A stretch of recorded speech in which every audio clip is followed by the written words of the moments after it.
Hi all, welcome back to our class. നമ്മുടെ കെമിസ്ട്രിയുടെ syllabus based ആയിട്ടുള്ള last ക്ലാസ്സിലേക്ക് പോവുകയാണ്. അപ്പോൾ നമ്മൾ കഴിഞ്ഞ ക്ലാസ്സിൽ നമ്മുടെ മോൾ കോൺസെപ്റ്റ് പഠിച്ചു അല്ലേ?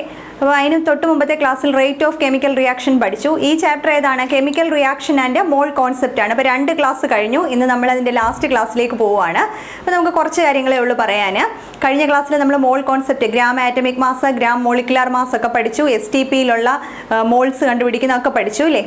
ഇന്ന് നമുക്ക് ഒരു ബാലൻസ്ഡ് ഇക്വേഷൻ തരികയാണെങ്കിൽ, balanced equation and mall concept ആണ് ഇന്ന് നമ്മൾ നോക്കുന്നത്. ഒരു റിയാക്റ്റൻ്റ് മോളിക്യൂള്, ആ ഒരു റിയാക്റ്റൻ്റ് ഇത്ര മോൾ എടുക്കുക. ഇപ്പോൾ ഫോർ എക്സാമ്പിൾ 2 മോൾ എടുക്കുക. 2 മോൾ എടുക്കുകയാണെങ്കിൽ പ്രോഡക്റ്റിൽ ആ ഒരു പർട്ടിക്കുലർ വണ്ണ് എത്ര മോൾ ഉണ്ടായിരിക്കും, അല്ലെങ്കിൽ എത്ര ഗ്രാം ഉണ്ടായിരിക്കും. ഇപ്പോൾ ഇങ്ങനെയൊക്കെ കണ്ടുപിടിക്കാനായിട്ട് ചോദിക്കാം. അപ്പോൾ അങ്ങനത്തെ ക്വസ്റ്റ്യൻസ് ഒക്കെ ചെയ്യാനായിട്ടാണ് നമ്മൾ ഈ ഒരു മോൾ കോൺസെപ്റ്റ് ആൻഡ് ബാലൻസ്ഡ് ഇക്വേഷൻ മനസ്സിലാക്കേണ്ടത്. അപ്പോൾ അത് ശരിക്കും പ്രോബ്ലം മാത്രമാണ് ഈ ഒരു ഭാഗത്തുനിന്ന് ചോദിച്ചു കാണുന്നത്. അപ്പോൾ നമുക്ക് ആ പ്രോബ്ലംസിലേക്ക് തന്നെ പോകാം. അപ്പോൾ ഈ മോൾ കോൺസെപ്റ്റ് ആൻഡ് ബാലൻസ്ഡ് ഇക്വേഷൻസിൽ അപ്പോൾ ഈ ഒരു ക്വസ്റ്റ്യൻ പറയുമ്പോൾ നമുക്ക് കാര്യം മനസ്സിലാകും. ഇതിപ്പോൾ മീത്തൈൻ്റെ ഒരു കംപ്ലീറ്റ് കമ്പസ്റ്റൻ്റെ ഇക്വേഷനാണ് കൊടുത്തിരിക്കുന്നത്. മീത്തൈന് ഓക്സിജൻ്റെ പ്രസൻസിൽ കംപ്ലീറ്റ് കമ്പസ്റ്റൻ നടക്കുന്നു, എന്നിട്ട് കാർബൺ ഡൈ ഓക്സൈഡും വാട്ടറും ഫോം ചെയ്യുന്നു. ഓക്കെ, അപ്പോൾ ഒരു CH4ഉം 2O2 ചേർന്നിട്ട് റിയാക്റ്റൻ മോളിക്യൂൾസ് ആണ്. അവർ തമ്മിൽ കമ്പൈൻ ചെയ്ത് ഒരു CO2ഉം 2 വാട്ടറും ഫോം ചെയ്യുന്നു. എന്ന് പറയുന്നത് എന്താണ്? 1 മോൾ CH4 അല്ലേ? ഇത് 1 മോൾ CH4 ആണ്.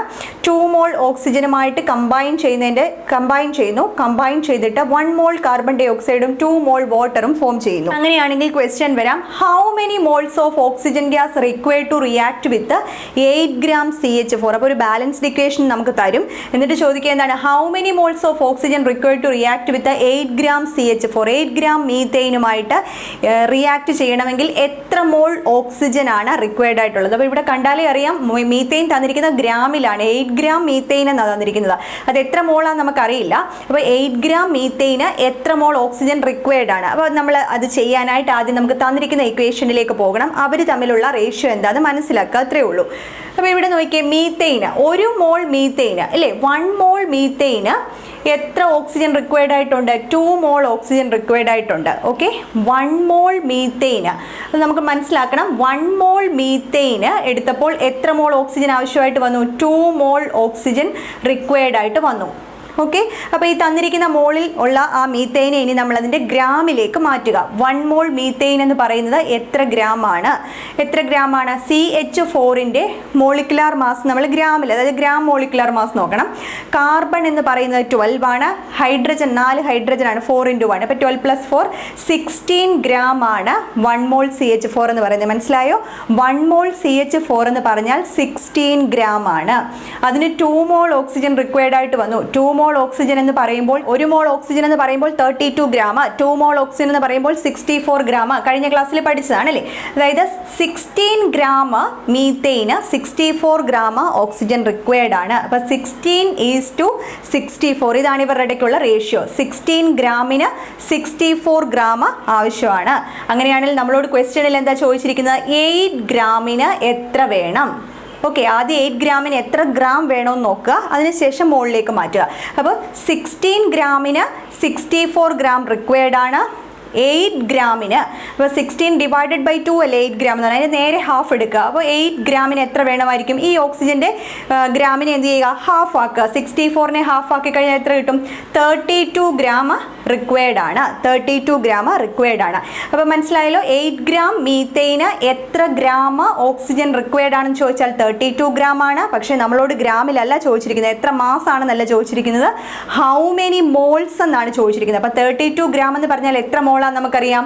1 മോളാണ്. അല്ലെങ്കിൽ തന്നെ ക്ലിയർ ആണ്, 1 മോളിന് 2 മോൾ റിക്വയർഡ്. 1:2 ആണ് റേഷ്യോ അല്ലേ? 1 മോൾ മീത്തൈന് 2 മോൾ ഓക്സിജൻ ആണ് റിക്വയർഡ്. അപ്പോൾ 1 മോൾ എന്ന് പറഞ്ഞാൽ 16 ഗ്രാം ആണ്. 2 മോൾ ഓക്സിജൻ എന്ന് പറഞ്ഞാൽ 64 ഗ്രാം ആണ്. അപ്പോൾ 16ൻ്റെ ഹാഫ് 8 ഗ്രാം. 8 ഗ്രാം മീത്തൈൻ എന്ന് പറയുമ്പോൾ എന്താണ്? 1 മോൾ മീത്തൈൻ ആണ് 16 ഗ്രാം. 8 ഗ്രാം മീത്തൈൻ എന്ന് പറയുമ്പോൾ ഹാഫ് മോളായി അല്ലേ? ഹാഫ് മോളായി. അപ്പോൾ 1 മോളിന് 2 മോൾ വേണമെങ്കിൽ ഹാഫ് മോളിന് എത്ര വേണം? 1 മോൾ റിക്വയർഡ് ആണ്. അപ്പോൾ സിമ്പിളായിട്ട് ഇത് ചെയ്യാം അല്ലേ? ഇങ്ങനെ ഈ ഒരു രീതിയിൽ നമുക്ക് ക്വസ്റ്റ്യൻസ് ധാരാളം കാണാറുണ്ട്. ക്ലിയർ ആണല്ലോ? അപ്പോൾ നമുക്ക് അതിൻ്റെ ഒരു ക്വസ്റ്റ്യനും കൂടെ അതേ രീതിയിൽ തന്നെ നോക്കാം. How much grams of carbon dioxide gas will be formed as a result of complete combustion of 160 gram methane? ഇതേ ക്വസ്റ്റ്യൻ തന്നെയാണ്. ഈ മീത്തൈൻ്റെ കംപ്ലീറ്റ് കമ്പസ്റ്റനിൽ ഈ ഒരു കംപ്ലീറ്റ് കമ്പസ്റ്റൻ്റെ റിസൾട്ടൻ്റ് ആയിട്ട് എത്ര gram carbon dioxide form ചെയ്യുമെന്നാണ് ചോദിച്ചിരിക്കുന്നത്. എത്ര gram carbon dioxide form ചെയ്യും? അപ്പോൾ നോക്കിയാൽ ഇവിടെ നമ്മൾ കാർബൺ ഡൈ ഓക്സൈഡുമായിട്ട് കണക്ട് ചെയ്യണം മീത്തേന്. 1 മോൾ മീത്തേൻ എടുത്തപ്പോൾ 1 മോൾ കാർബൺ ഡൈ ഓക്സൈഡ് ആണ് അല്ലേ? കറക്റ്റ് അല്ലേ? 1 മോൾ മീത്തേന് 1 മോൾ കാർബൺ ഡൈ ഓക്സൈഡ് ഫോം ചെയ്തു. 1 മോൾ മീത്തേൻ ഓക്സിജന്റെ പ്രസൻസിൽ ഓക്സിജനുമായിട്ട് ചേർന്ന് കംപ്ലീറ്റ് കമ്പസ്റ്റൻ നടത്തിയപ്പോൾ 1 മോൾ കാർബൺ ഡൈ ഓക്സൈഡും 2 മോൾ വാട്ടറും ആണ് ഉണ്ടായത്.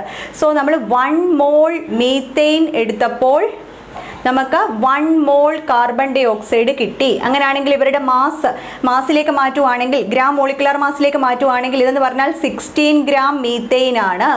1 മോൾ CO2 നമ്മൾ കഴിഞ്ഞ ദിവസം ചെയ്തതാണ്, കഴിഞ്ഞ ക്ലാസ്സിൽ ചെയ്തതാണ്. എത്രയാണ്? 44 ഗ്രാം CO2 ആണ്. 44 ഗ്രാം CO2 ആണ് 1 മോൾ CO2 എന്ന് പറയുന്നത്. അപ്പോൾ 16:44 ആണ് ഇവരുടെ റേഷ്യോ അല്ലേ? 16:44 ആണ് ഇവരുടെ റേഷ്യോ എന്ന് പറയുന്നത് അല്ലേ?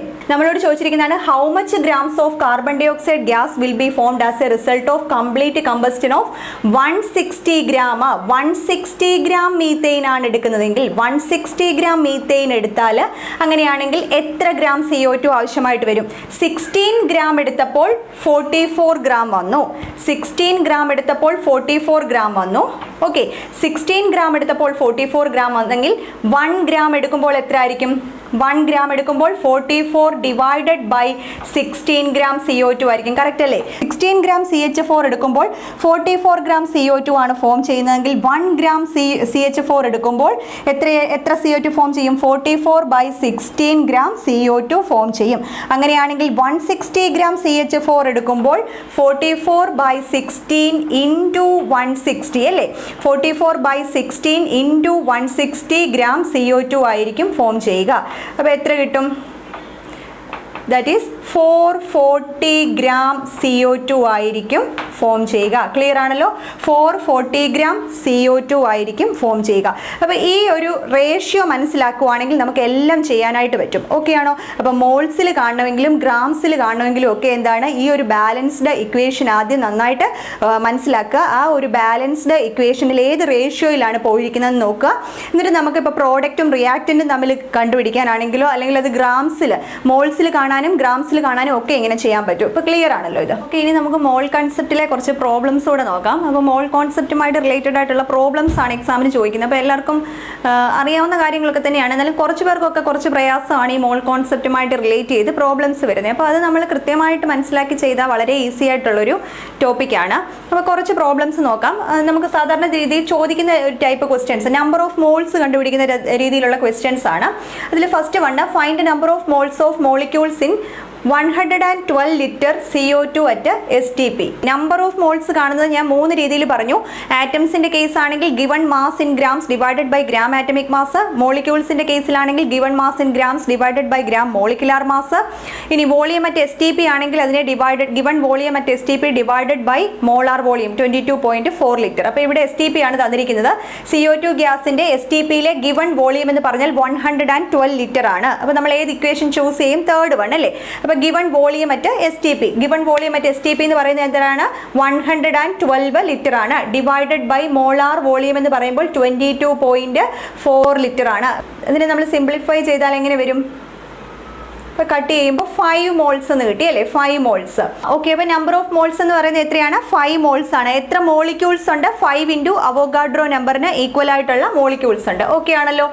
Next question, find the number of moles in 140 gram nitrogen gas. 140 gram nitrogen ഗ്യാസിന്റെ നമ്പർ ഓഫ് മോൾസ് ആണ്. അപ്പോൾ 140 ഗ്രാം നൈട്രജൻ ഗ്യാസ് എന്ന് പറയുമ്പോൾ N2 അല്ലേ? നൈട്രജൻ ഗ്യാസിന്റെ 140 ഗ്രാം നൈട്രജൻ ഗ്യാസിലെ നമ്പർ ഓഫ് മോൾസ് ആണ് കണ്ടുപിടിക്കേണ്ടത്. അപ്പോൾ ഗിവൺ മാസ് എന്ന് പറഞ്ഞാൽ 140 ഗ്രാം ആണ്. അപ്പോൾ നൈട്രജൻ N2 ആയിട്ടാണ്, മോളിക്യൂൾ ആണ് അല്ലേ? അപ്പോൾ അതിന്റെ ഗ്രാം മോളിക്കുലാർ മാസ് ആണ് എടുക്കേണ്ടത്. ഗ്രാം മോളിക്കുലാർ മാസ് എത്രയാണ്? ഒരു നൈട്രജന്റെ ആറ്റമിക് മാസ് 14 ആണ്. അപ്പോൾ N2 എന്ന് പറയുമ്പോൾ 28 ആണ്. അപ്പോൾ 140 ഡിവൈഡഡ് ബൈ 28 ഗ്രാം ചെയ്യുമ്പോൾ എത്ര കിട്ടും? 5 മോൾസ് എന്ന് കിട്ടും. 5 മോൾസ് എന്ന് കിട്ടി. ഓക്കെ ആണല്ലോ? ഇനി അതേപോലെ തന്നെ അടുത്തൊരു question, find number of moles in 140 gram nitrogen atoms. മുമ്പേ നമുക്ക് നൈട്രജൻ ഗ്യാസ് ആയിരുന്നു, N2 ആയിട്ടായിരുന്നു. ഇവിടെ നൈട്രജൻ ആറ്റംസ് ആണ്. Nitrogen atoms 140 gram nitrogen atoms എടുത്താൽ അതിൽ എത്ര മോൾ ഉണ്ട്, എത്ര മോൾസ് ഉണ്ടെന്നാണ് ചോദിച്ചിരിക്കുന്നത്. എങ്ങനെയാണ് ചെയ്യുക?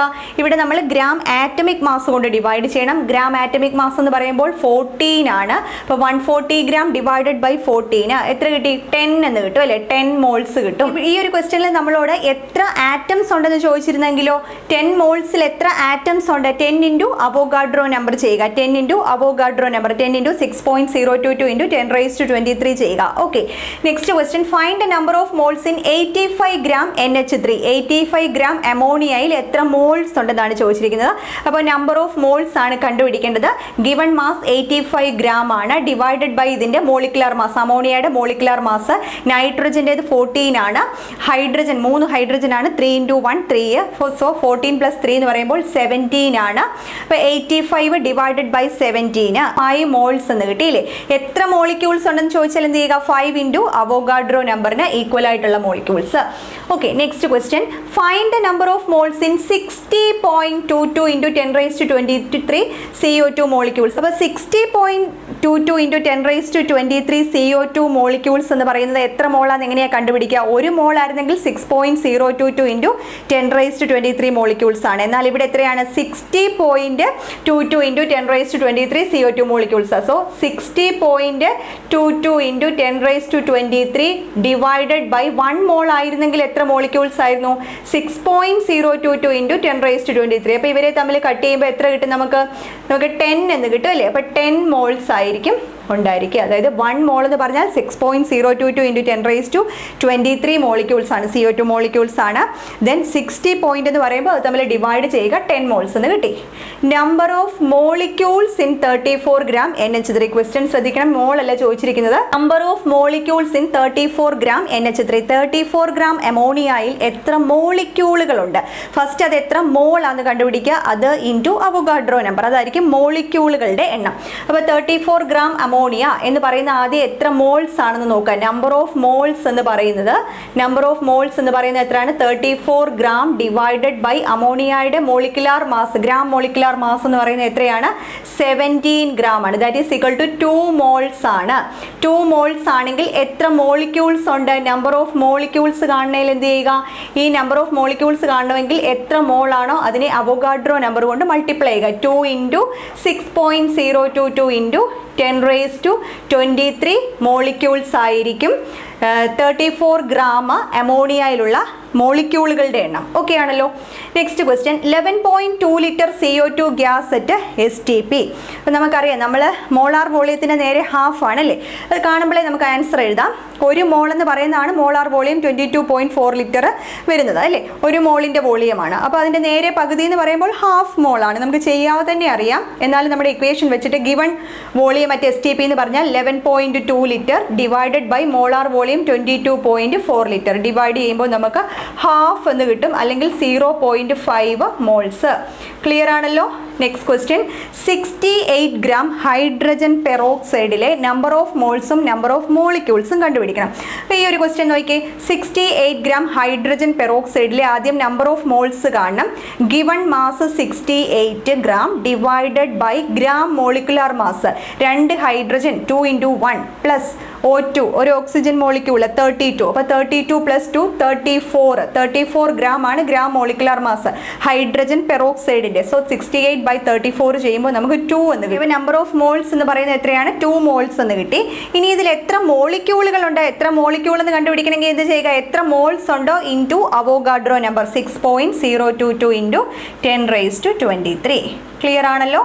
അപ്പോൾ ഇത്രയുമാണ് നമ്മൾ മോൾ കോൺസെപ്റ്റുമായിട്ട് റിലേറ്റ് ചെയ്ത് നമ്മൾ മനസ്സിലാക്കേണ്ട കാര്യങ്ങൾ. എങ്ങനെയൊക്കെ നമുക്ക് മോൾസ് കണ്ടുപിടിക്കാം, ആ 3 കേസസും കൃത്യമായിട്ട് ഓർത്തിരിക്കുക. മോളിക്യൂൾസ് ഏതൊരു, അതായത് ഇൻ കേസ് ഓഫ് ആറ്റംസ് ആയിക്കോട്ടെ, മോളിക്യൂൾസ് ആയിക്കോട്ടെ, volume of gas at STP ആയിക്കോട്ടെ, നമ്മൾ എന്ത് ചെയ്യുക? അവോഗാഡ്രോ നമ്പർ കൊണ്ട് മൾട്ടിപ്ലൈ ചെയ്യുക. മോളിനെ അവോഗാഡ്രോ നമ്പർ കൊണ്ട് മൾട്ടിപ്ലൈ ചെയ്യുമ്പോൾ എന്ത് കിട്ടും? നമുക്ക് അതിനുള്ള നമ്പർ ഓഫ് പാർട്ടിക്കിൾസ് കിട്ടും. ഓക്കെ, ഇന്നത്തെ ക്ലാസ്സിൽ നമ്മൾ balanced chemical equation and mall concept നോക്കി. അതേപോലെ തന്നെ മോൾ കോൺസെപ്റ്റുമായിട്ട് റിലേറ്റ് ചെയ്ത് കുറച്ച് പ്രോബ്ലംസ് ചെയ്തു. അപ്പോൾ ഇത്രയും ചേർന്നപ്പോൾ നമ്മുടെ ഈ ഒരു ചാപ്റ്റർ കംപ്ലീറ്റ് ആയി, chemical reactions and mall concept. അപ്പോൾ നമ്മൾ 3 പാർട്സ് ആയിട്ടാണ് ക്ലാസ്സസ് ചെയ്തിരിക്കുന്നത്. എല്ലാ ക്ലാസ്സുകളും നിങ്ങൾ കാണുക. അപ്പോൾ നമ്മൾ ഫിസിക്സിൻ്റെയും കെമിസ്ട്രിയുടെയും സിലബസ് ബേസ്ഡ് ആയിട്ടുള്ള ക്ലാസ്സുകൾ ഇവിടെ കംപ്ലീറ്റ് ആവുകയാണ്. അപ്പോൾ KTET കാറ്റഗറി 3 ഫിസിക്കൽ സയൻസിൻ്റെ സിലബസ് ബേസ്ഡ് ആയിട്ടുള്ള ഫിസിക്സിൻ്റെയും കെമിസ്ട്രിയുടെയും എല്ലാ വീഡിയോ ക്ലാസ്സസും പ്ലേലിസ്റ്റിൽ അവൈലബിൾ ആണ്. അപ്പോൾ ക്ലാസ്സുകൾ കാണാത്തവരൊക്കെ എത്രയും വേഗം ക്ലാസ്സുകൾ കാണുക, നോട്ട്സ് പ്രിപ്പയർ ചെയ്ത് പഠിക്കുക. സോ നമ്മൾ ഇന്നത്തെ ക്ലാസ് ഇവിടെ വൈൻഡപ്പ് ചെയ്യുകയാണ്. Thank you so much.